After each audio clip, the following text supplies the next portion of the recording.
Um, if you're on my YouTube channel and you read the comments, Diane likes to comment and tell her stories in the comments on the videos that I post, and I'm always intrigued in what Diane's going to say. I've never met Diane. She lives on the far side of the continent from me, but she has very interesting stories. And, I don't really question what she has to say. Um, I do like to read comments. So if you are out there and you've got some comments or stories that you'd like to tell the group, feel free. And sometimes when I get comments, I start wondering, are these like synchronistic comments? In other words, if someone like Diane is telling a story, is there something in my world here that's seems related to the story that Diane tells? And I'm going to go with yes, because I just felt like that cough, that out of the blue, a cough like that, it means something. For you, if you just wander along and you're about to talk to somebody about something and you start coughing, there's something there. There's something there. Someone wants to know, is it energetic? Let's go with sure. Something is there. Why did I cough on this particular topic at that spot? Well, it could have been one of those remote control people that, are using telekinesis to control my body. Let's go with that, because there are people who have got the ability to, I don't know if we have a chakra system. I mean, it's constantly being talked about, but I can't see it and I can't feel it. But if we do have these chakra centers, then someone is got access to my throat chakra and they can make me cough. And I've noticed other people various times coughing, and I'm wondering, what is that cough about? There's nothing here in our world that is not significant. Everything is significant. You just don't know why. But there's another person that lives here on my block, and I used to think that he goes out and he smokes a big bowl of weed at 2:30 in the morning. Not every morning, but I don't know, two times a week, the last week. Well, at the same time, I'll be lying there in bed waiting to fall asleep, and then I hear this person. It sounds like maybe two houses down from me, and they've got that cough that somebody who's been smoking a big bong of weed has. I'm supposed to gather what the significance of it is. There's a significance, but I'm not privy to what it is. It's like an intuition. It's like, there's something to this. There's something to this. It's somehow related to me, and I don't know what it is. This morning, the neighbor's dog was kind of, making that kind of crying noise. The dog wanted to go in or wanted to go out. Why did that happen?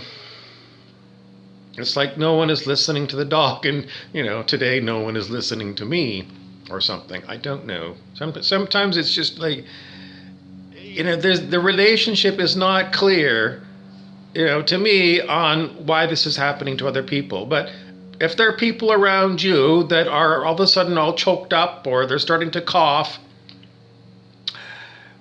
something is up. And I can't tell you what it is because I don't know. But there is something up. So if people around you are acting strangely, something is up. Is it related to you? Yes. Is it like something you have to do something about it? Maybe, but you don't know. But there is nothing insignificant. The timing of noises around you, even though it's like your neighbor 2 doors down, slamming the door, that somehow that noise at that particular time is significant, because in a multi-dimensional world, which is what people call what we have, instead of it just being very 3D and, don't pay attention to that noise 2 doors down, someone's cutting the grass, don't pay attention to it, it's irrelevant to you. That's what we're taught as children by our society. But if you follow James Redfield in the Celestine Prophecy and various other teachings about synchronicity, Carl Jung, the father of psychiatry, everything that is like that is significant. It really is significant to you. And it's up to you to figure out what it is, and perhaps you can't figure it out.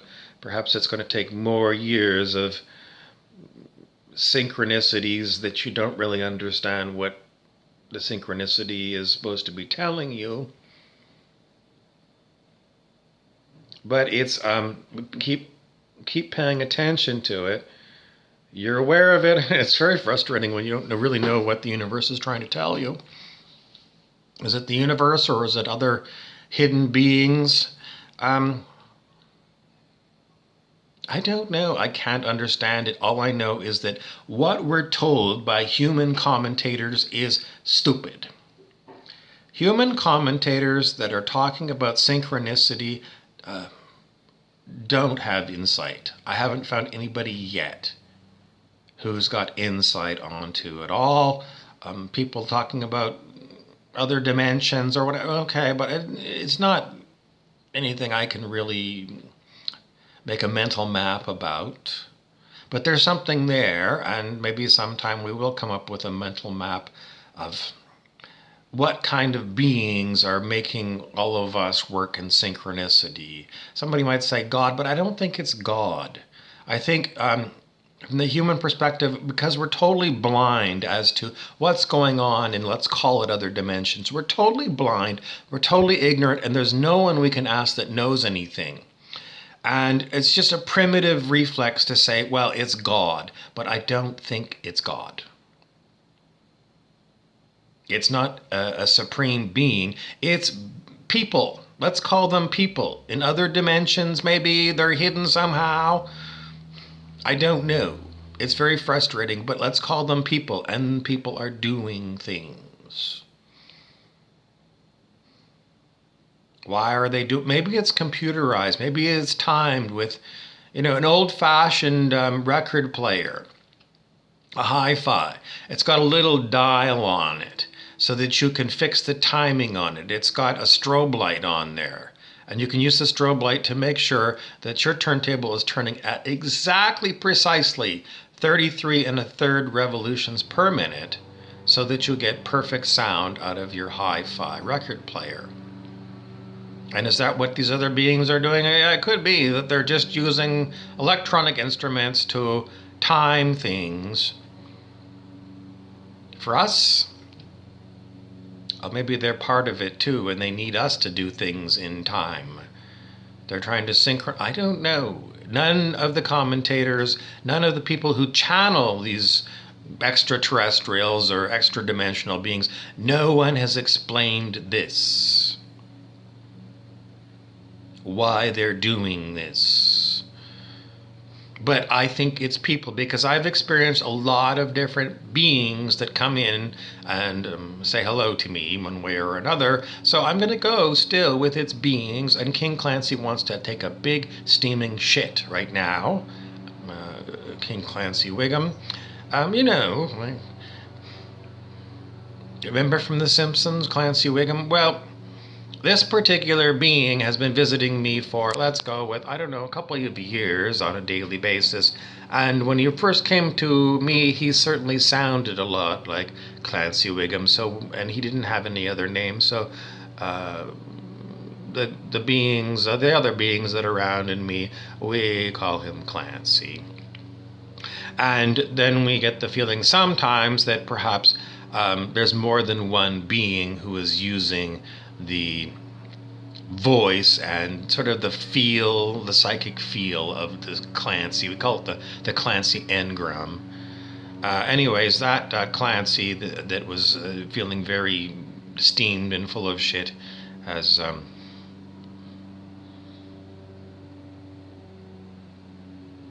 he doesn't feel that way now.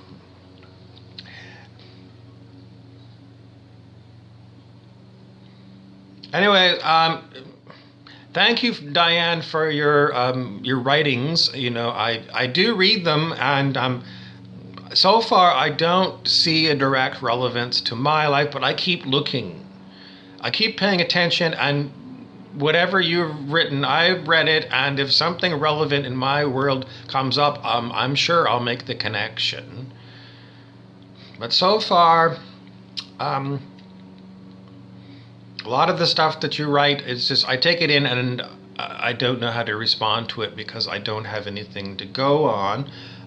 But today Diane was writing about Freemasons, and that the Freemasons have a great database that she was in, and there have been Freemasons in my family. They're all dead, but you know, ancestors, I guess you would call them. And I don't really know anything about local Freemasonry at all. It's like basically a dead thing in my town. There's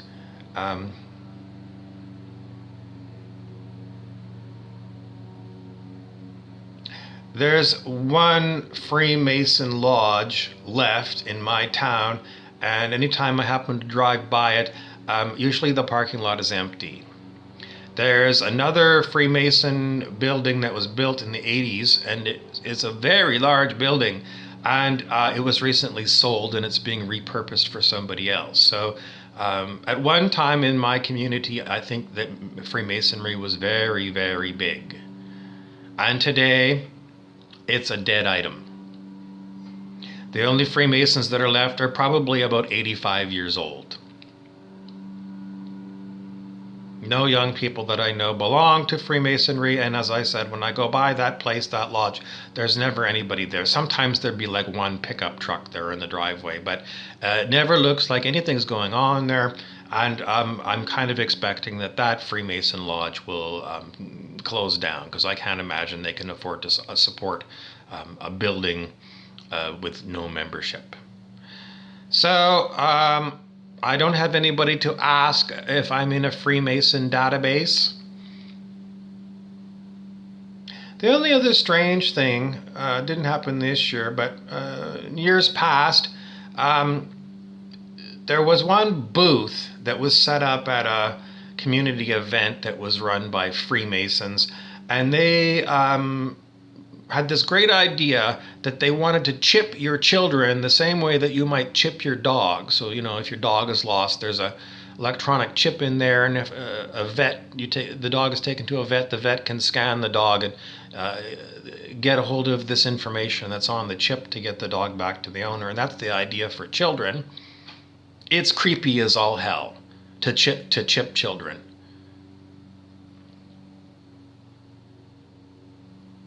It's so creepy. It is the creepiest thing I can think of, to put a chip into a child when it's, I don't know, 8 months old. Is that what you're planning on doing, Mr. Freemason? And then you're going to leave that chip in that person for the rest of their life so you can track them? I'm going to say, based upon that the Freemasons, why do I feel like this? It feels like some big brother is watching you with a tracking device. And I know these COVID-19 people are all about, oh, we want to track you through your phone, and then the talk about, you know, how this vaccine is going to somehow give you a tracking tattoo, or it's going to have something in it so that they can track you. Any of these tracking things are by demented people, highly demented and dangerous people. So if you're a COVID-19 person all about tracking people, you're demented. And I don't want nothing to do with you. And ditto for the Freemasons. Fuck you all. Go to hell with your tracking devices. Go straight to hell, and I'm going to slam the door and bolt it shut, because I don't like anything to do with your big brother surveillance of the population.